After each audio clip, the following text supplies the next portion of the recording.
when this college started, I found a job here. Ironically, I was laid off at West Texas State along with several other professors because the war in Vietnam was winding down and male students did not need draft deferments to go to college. They're going to college to avoid the draft, along with other things.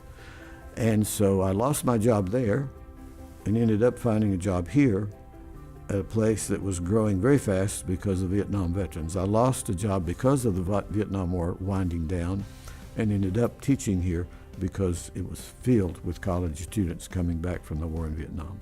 So that's how I ended up at El Paso Community College in 1972. Over the years, I worked with board members. At one point, I was a campaign manager for some of the board members running for re-election. Over the years, some of my students ran for and got elected to the Board of Trustees. I joked with them about the fact they had become essentially my boss, or bosses. And I worked in some of their campaigns, so I felt good about that. So I'm glad that I was able to do that.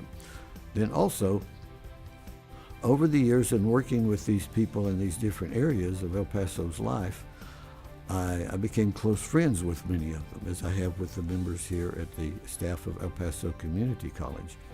But my favorite stories probably involve the costume characters that I did in teaching for many, many years. I did slightly over 100 different classic costume characters in my teaching from 1970 when I was teaching at Texas Tech in Lubbock. Left there and went to Canyon to teach at West Texas State, now West Texas A&M. And then I came here and I ended up doing many, many costume characters. And so over the years, somebody would be passing down the street or something. They stop and start yelling and say, "Mr. Blevins, Mr. Blevins." And I say, "Yes, I was in your class and so-and-so. I'll never forget your class because you came to class one day dressed as," and they'll name the character. And then we'll talk about that. And so those are vivid memories, and I have many stories.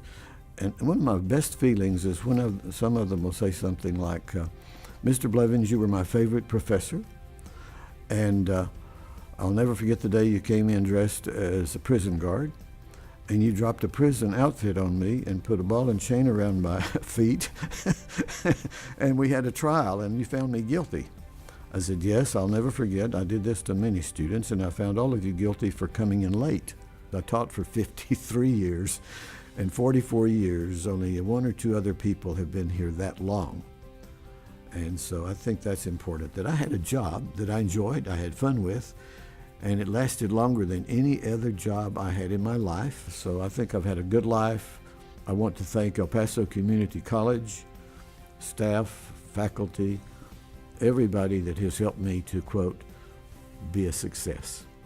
Thank you very much, El Paso and El Paso Community College.